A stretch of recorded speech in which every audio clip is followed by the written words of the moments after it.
तीनों आखिर कौन थे, कितना साम्राज्य था, आखिर कैसे हुई शिवाजी महाराज, महाराणा प्रताप और पृथ्वीराज चौहान की मृत्यु। हम सीधे पॉइंट पर ही बात करेंगे ताकि वीडियो आपको बोरिंग ना लगे और आप इनके पीछे की सच्चाई जान सके। तो शिवाजी महाराज का जन्म 19 फरवरी 1630 में शिवनेरी किले में हुआ था। धीरे धीरे वो बड़े होते गए और 12 से 15 साल की छोटी सी उम्र में ही उन्होंने सब कुछ सीख लिया था। ये युद्ध करने में बहुत ही माहिर थे। सामने वाले को पता ही नहीं चलता था कि कहां से कौन आया और कौन मार कर चला गया। ये गोरेला वॉर टेक्निक से युद्ध करते थे। इनके पास 3 तलवार थी, भवानी, जगदम्बा और तुलजा, जिसमें जगदम्बा तलवार इंग्लैंड के म्यूजियम में रखी गई है। बाकी ये 2 तलवार पिछले 100 साल से लापता है और ये फादर ऑफ इंडियन नेवी के नाम से भी जाने जाते थे। इनके पास टोटल 360 किले थे, जिसमें रायगढ़ किला भी शामिल था। वहीं पर शिवाजी महाराज की मृत्यु 3 अप्रैल 1680 में दोपहर को 12 बजे हुई थी। अब बात करते हैं प्रताप सिंह यानी कि महाराणा प्रताप के, जिनका जन्म 9 मई 1540 में कुंभलगढ़ किले में हुआ था। ये एक राजपूत फैमिली से थे।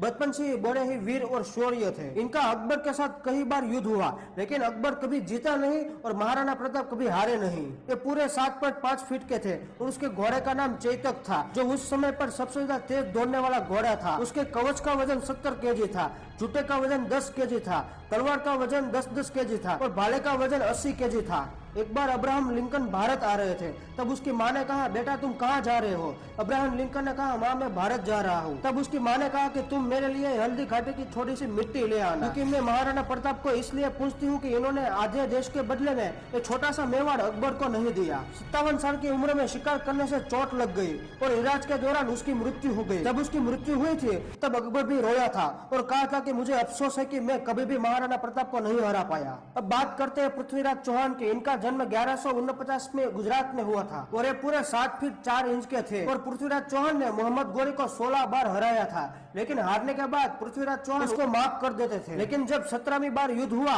तब पृथ्वीराज चौहान हार गए और मोहम्मद गोरी उसके बंदी बनाकर अपने साथ अफगान ले गया। वहीं पर उनकी दोनों आंखें निकाल दी गई और उस पर काफी जूम किया गया था। पृथ्वीराज तलवार और बाण चलाने में काफी माहिर थे और अपनी दोनों आंखों को पट्टी बांधकर भी यह तीर चला सकते थे और मोहम्मद गोरी को यह सब पता था और उसे एक कारनामा देखने का मन हो रहा था और वो इस कारनामे को देखने के लिए बहुत ही आतुर था।